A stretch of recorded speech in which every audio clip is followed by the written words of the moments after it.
黑夜中，一场由食物引发的大混战爆发了。成群结队的猎狗将狮群团团包围，狮子为了保卫自己的猎物，不得不与猎狗们正面对抗。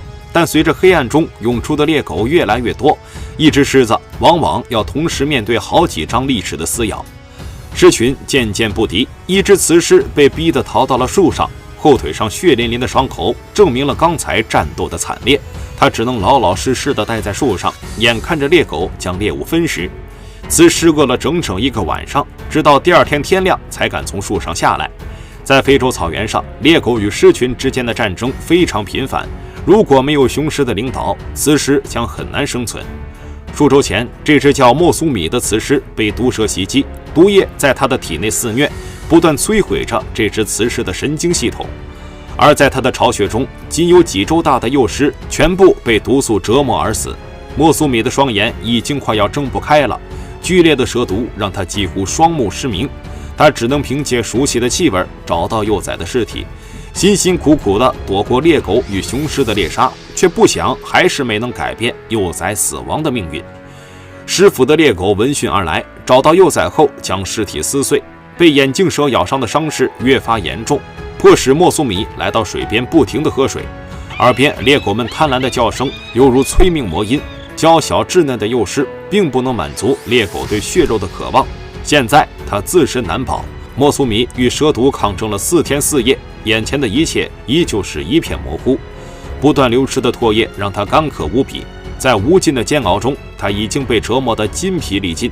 那只被眼镜蛇咬伤的后腿此时又肿又胀，哪怕是最轻微的触碰也会疼痛异常。他只能用尽最后的力气抬高双腿，不让它与另一条腿接触。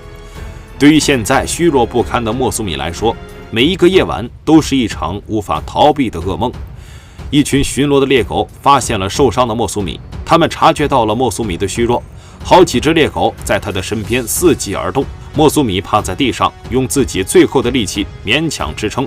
绝境中爆发出来的气势让猎狗们不敢正面与他交手。莫苏米根本撑不了多久，但出乎意料的事情发生了。突然之间，猎狗们对他失去了兴趣，匆匆消失在了夜色之中。几天之后，莫苏米奇迹般地存活了下来。这头母狮凭借自己顽强的求生意志和强悍的体魄，战胜了剧毒。他回到了与眼镜蛇搏斗的地方，搜寻幼狮的踪迹。可是这里早就被猎狗洗劫一空，他没有找到任何东西。莫苏米只能默默离开，回到狮群与自己的同伴团聚。短短几天的时间里，莫苏米经历了很多，还能再看到同伴，这无疑给他带来了不少安慰。夜晚，狮群组织了一场狩猎活动，他们朝着一群角马追了过去。雌狮们的捕猎技巧是毋庸置疑的，角马被几只雌狮们压制得不能动弹，然后被他们娴熟地割断了喉管。狮群捕猎的动静被猎狗们听到，这些窥伺已久的猎手发现狮群中没有出现雄狮的身影，他们开始用独特的声音呼唤大部队，一场争夺在所难免。莫苏米表现得非常勇猛，他似乎还没有忘记最近的遭遇，但是猎狗的数量远超狮子们的想象，加入战斗的猎狗越来越多，四周完全充斥着他们尖利的嚎叫。狮群已是四面楚歌，深陷敌营的莫苏米难以招架，不得不逃到了树上，无奈地看着猎狗享用战利品。这场战争的胜利是属于猎狗的，食物的争夺永远是这两种顶级掠食者的角逐点，他们之间互有胜负，并且积怨已深。天亮之后，这群雌狮再三观察后，才从待了一整晚的树上离开。领地对于这些掠食者家族非常重要，因此雄狮会花一定的时间去巡视自己的领地，一旦发现外来者闯入，他们就会给予最凶狠的报复。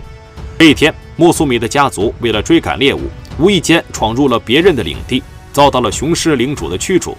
狮群不是对手，慌忙撤退。而在逃跑的途中，莫苏米的母亲被狮群团团包围，他们对闯入的狮子下了死手，不断向他的身上添加新的伤口。赶来的莫苏米也被更多的敌人赶走，最终年迈的雌狮被折磨了一整夜，独自躺在草地上，没有了声息。数月之后，猎狗女王带领着族群在狮子的领地上狩猎，他们的捕猎方法不是埋伏或者突袭，而是与斑马比拼耐力。知道弱小的斑马体力不支，这群猎狗就能够更安全地获得猎物。而就在猎狗女王美滋滋地独享美食的时候，一只高大威武的雄狮突然出现，正是巡逻归来的银泰杜梅拉。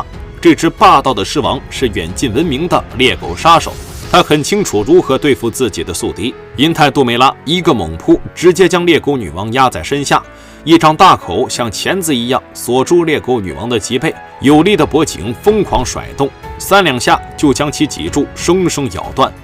这位狮王如此娴熟的手法，是因为他杀猎狗不是为了食物，而是为了复仇。只要视线中有猎狗存在，银泰杜梅拉就会毫不犹豫地将其击杀。